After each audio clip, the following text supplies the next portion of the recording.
hakuna wakati mwingine wowote tunatakiwa kuungana kwa pamoja, si kwa fujo, kwa hoja na bila hofu. Ni mazingira haya lazima tuwe wamoja katika madai haya. Haya madai ni madai ya muda mrefu, kimsingi zaidi ya miaka 30, lakini sasa tutayavumilia mpaka lini? Huu ndio wakati pekee ambao tunapaswa kuwa wamoja sisi vijana, lakini vile vile hii kitu wasituachie sisi vijana peke yetu. Tuambie wazee wetu, baba zetu, wazazi wetu watuunge mkono katika hiki kitu. Tunatengeneza kesho nzuri. Hasa kesho nzuri inahitaji umoja kwa pamoja. Tufikirie kwamba sisi tunaweza tukawa tunadhulumiwa uhai wetu kama vijana. Tunadhulumiwa uhai ili tu mtu awe rais. Unadhulumiwa uhai ili tu huyo ambaye amekuwa rais amchague mwanae kuwa naibu waziri.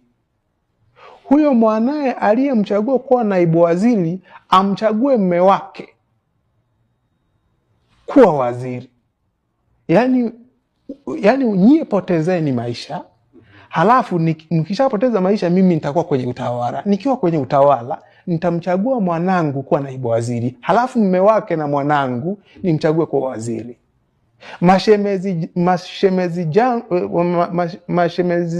Mashemeji wangu nao ni wachague kuwa wabunge na kadhalika na kadhalika na kadhalika. Hatuwezi tukaona taifa la namna hiyo. Taifa la kudhulumiana kwa kiwango hicho. Tanzania ilikuwa haiko ya namna hiyo. Kwa hiyo namna pekee ya kuondoa mambo kama haya ni kuungana kwa pamoja kama Watanzania, kama vijana na wazazi wetu. Pengine swali la mwisho. Tegeta hiyo wamewapa sasa hivi saa 2 usiku. Tunaenda mpaka jeshini kule Tegeta Wazo. Tunaenda jeshini Tegeta Wazo kule. Comment ndiposa ujumbe ama habari zetu ziweze kuwa recommended kwa watazamaji wengi zaidi. Vijana wa nchi hii ya Tanzania. Leo ni tarehe 8 mwezi wa 12.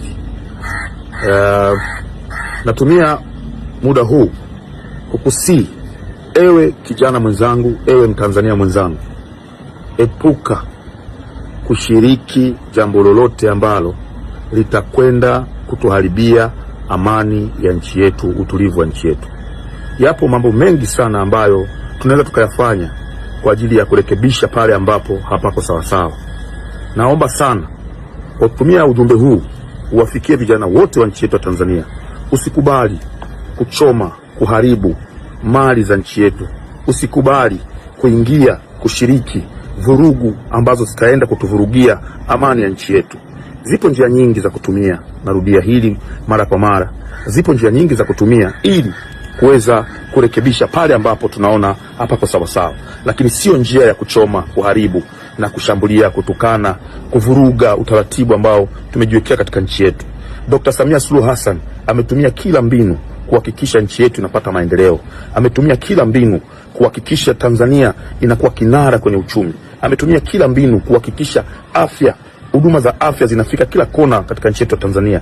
Ametumia kila mbinu kumaliza miradi mikubwa iliyopo katika nchi yetu ya Tanzania, ikiwepo SGR, lakini pia bwawa la Mwalimu Nyerere, kumaliza baadhi ya meli ambayo kwa mfano kule Mwanza, meli ambazo zilikuwa bado hazijamalizika zimemalizika.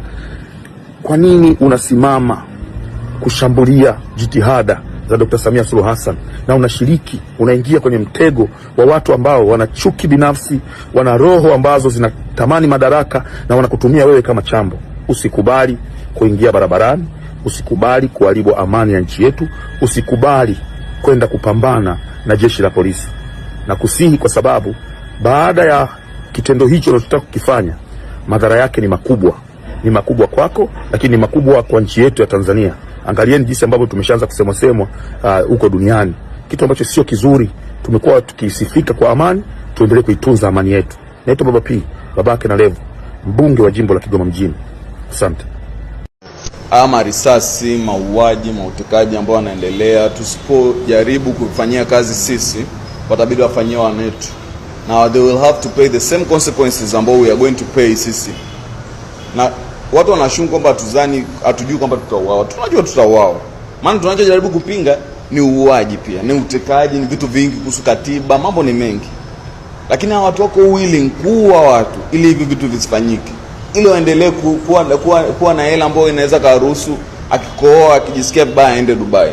It's just Mungu, hivi vitu vinakera. Alafu pia kuhusu Simba na Yanga wakuu, hao watu hawajatoa hata barua pole. Lakini still bado mnanunua majezi, bado mnaenda kwenye mamechi bao, bado mnaenda barua ya pole tu. Wao wakipitia shida za kifedha wanatuchangisha, na mnachangisha, mnajaza kikapu. Tarehe 29, okay, kwa nini wasitoe hata open letter tu waseme kwamba kwa sababu ya fujo, ziite fujo sawa za tarehe 29, pole kwa familia zilizopoteza watu. Kwa hiyo unahisi mimi right now nitasimama tena nitasema mimi mshabiki wa Simba?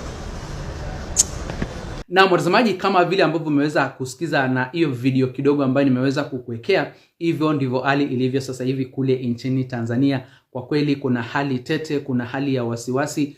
Serikali haijui ni nini ambacho itakumbana nayo siku ya leo tarehe 9, ambapo watu wengi wanatarajiwa kuingia kwenye maandamano. Unajua watazamaji wangu, serikali sasa hivi lazima ikuwe makini vile ambavyo inadhibiti haya maandamano, isijaribu kuleta fujo na ghasia ama kuleta maofisa wa polisi ambao wataanza kuleta maafa ama mauaji kwa waandamanaji wa amani. Yale mambo ambayo yalitokea hapo awali sasa hivi yakiweza kujirudia, Mama Samia Suluhu anazidi kuwa taabani na huenda akajipata kwenye mahakama ya kimataifa ya uhalifu ya ICC. Tayari kuna watu ambao wameandika barua kule ICC ili iweze kuingia pale nchini Tanzania kuanza kufanya upelelezi kuhusiana na mauaji ambayo ilitokea tarehe 29 ama zile siku 3 ambako kule nchini Tanzania kulikuwa kunashuhudiwa mchafuko, ghasia na maandamano, ambapo Watanzania walikuwa wanapinga utawala wa Mama Samia Suluhu na pia kupinga kuchaguliwa kwa Mama Samia Suluhu. Ni hayo tu kwa sasa watazamaji wangu, lakini msikae mbali kwa sababu niko na nyinyi, nitakuwa nazidi kuwaletea habari punde tu zinapotendeka kutoka kule nchini Tanzania kuhusiana